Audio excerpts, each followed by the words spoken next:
Hello all, today we're going to be doing an unboxing of Warriors of God, the Wars of England and France, 1135 to 1453. This is a multi-man publishing game. Let's see what we have on the box, back of the box here. Complexity is low, solitaire suitability is high. You get one map sheet, 34 inches by 22 inches, 3 counter sheets, or 210 1-inch counters, one 16-page full-color rulebook, 1 player aid, and 10 dice. Okay, this is the 2008 version. There might be, I think, a more recent edition of this. In many ways, our world was shaped by the calamitous wars of medieval Europe. For over 400 years, England and France, those two bitterest of enemies, fought for supremacy.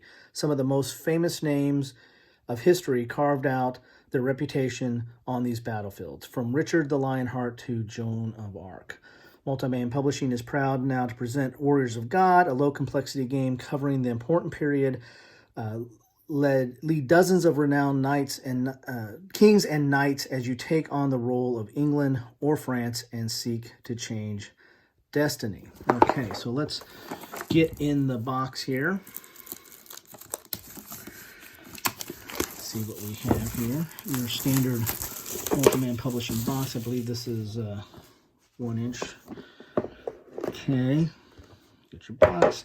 You get your packing slip, which kind of tells what's in the box. It's just what we read before. Here's your dice, bag of dice. You get your rules here, and let's see here, full color.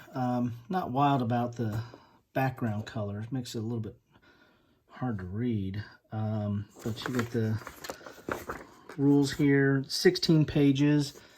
The back is scenarios, so you really 15 pages of rules, and it looks like there's some examples in there, full color examples of play. Here's an example, extended example of combat, a whole page there.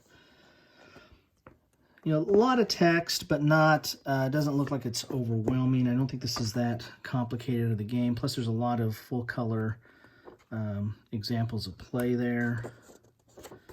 So there's your rules. Here's your counters. The counters are pretty nice. I use nice a lot in some of my videos. So nobody's commented on that, but I'm going to make a comment on that. Pretty good size counters there. And these are your units. Double-sided, and it's kind of interesting. There's some quotes on here. My lord, most humbly on my knee, I beg the leading of the Vaward. Okay, so you get some quotes on the back here, which is kind of cool.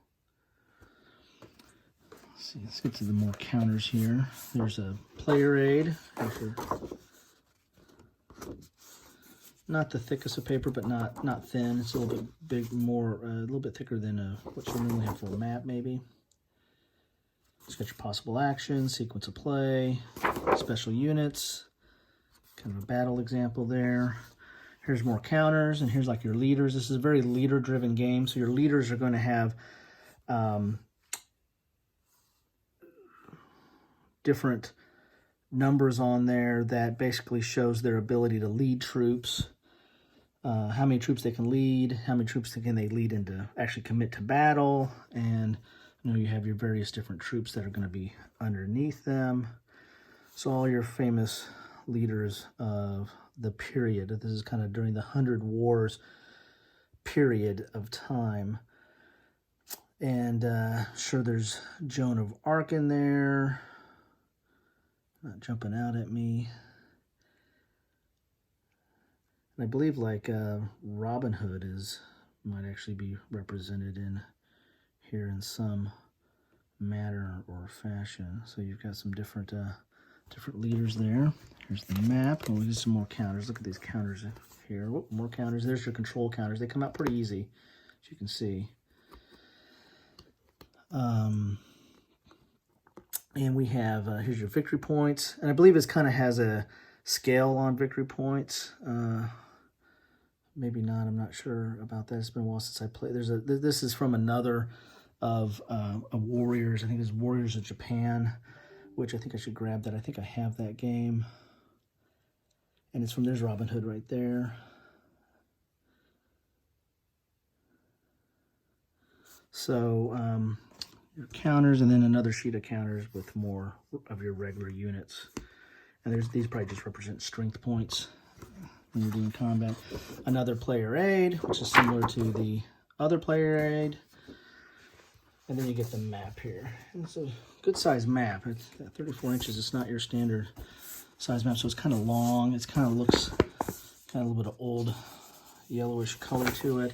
And here's one of the key aspects of the game here is this leader track, because your leaders are going to, this is a long period of time, so 1135 to 1453.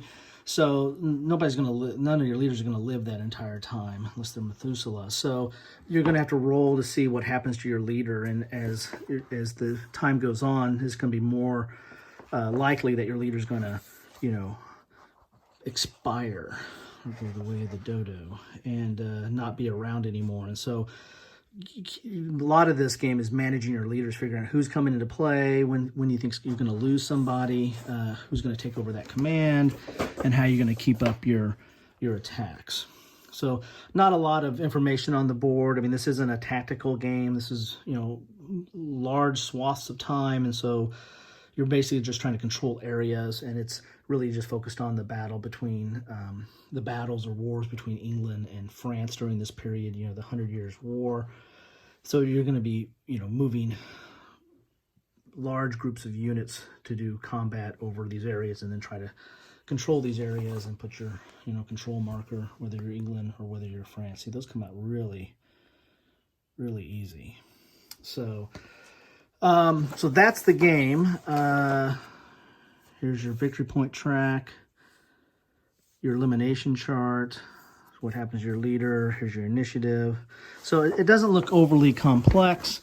It looks, but it does cover, you know, a pretty interesting period of time, given all the, you know, given the amount of battles that were fought during this period, and all the back and forth during this period on between England and France. And so again, this is really more of a leader game. It's leader driven. You know, you need your leaders to move your units and to bring your units into combat, and that's going to depend on each of the leaders' capabilities, and they vary. So, and then they're not going to be around forever. So you're always trying to manage, you know, who's coming in next, and who's going to take over that command, and what areas are you know, what areas on the map are you trying to control and trying to get victory points. So this is Warriors of God, and the counters, I like the counters. Good size. You know, the leader counters are pretty interesting. These are, you know, just regular infantry units or your military units. Rulebook doesn't look that complicated, although I'm not, you know, not wild about the color, but, you know, we'll get over that. And that comes in your nice little standard multi-man publishing box. So again, I hope this was helpful. If you like, please like. If you enjoy these videos, please subscribe. If you want to see other things, I have a pretty extensive collection.